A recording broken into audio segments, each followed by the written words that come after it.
আগামীতে মাথা পিছু না হলে আপনারা ক্ষমতার এরকম হয়। বৈষম্যবিরোধী ছাত্র আন্দোলন আমাদের উপজেলার পক্ষ থেকে আজকে যাদের মাধ্যমে নতুন বাংলাদেশ আমরা পেয়েছি তাদেরকে স্মরণ করে আজকে যারা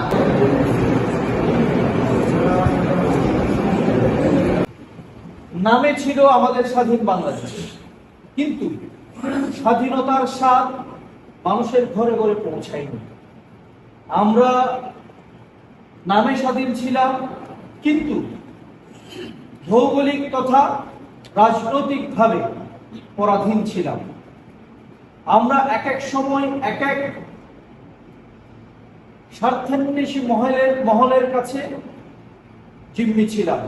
পরিশেষে আওয়ামী লীগ সরকারের সময়ে প্রায় দীর্ঘ 16 বছর ভারতের করায়ত্তে ছিল। ভারত আওয়ামী লীগের মাধ্যমে এদেশে তাদের অঘোষিত অঙ্গরাজ্য হিসেবে বাংলাদেশকে প্রতিষ্ঠা করেছিল। শুধুমাত্র অঙ্গরাজ্য করেই ক্ষান্ত হননি, এই বাংলাদেশের মানুষের অধিকার, এই বাংলাদেশের মানুষকে নির্যাতন, এদেশের মানুষের আলেম উলামাদের উপর নির্যাতনের স্টিমরোলার চালানো হয়েছিল।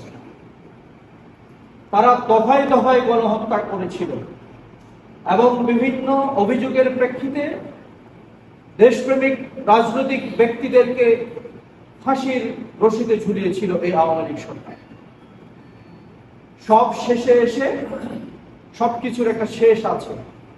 মহান রব্বুল আলামিনের সহায়তায় এদেশের ছাত্র জনতার অভ্যুত্থানের ফলে সৃষ্ট হওয়া কোটা বিরোধী আন্দোলনের মাধ্যমে ফ্যাসিস্ট স্বৈরাচার গণহত্যাকারী ধৈর্য শেখ হাসিনার পতন অনিবার্য।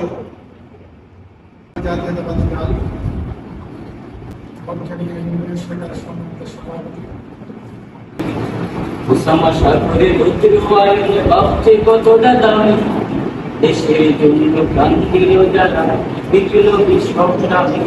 আসসালামু আলাইকুম।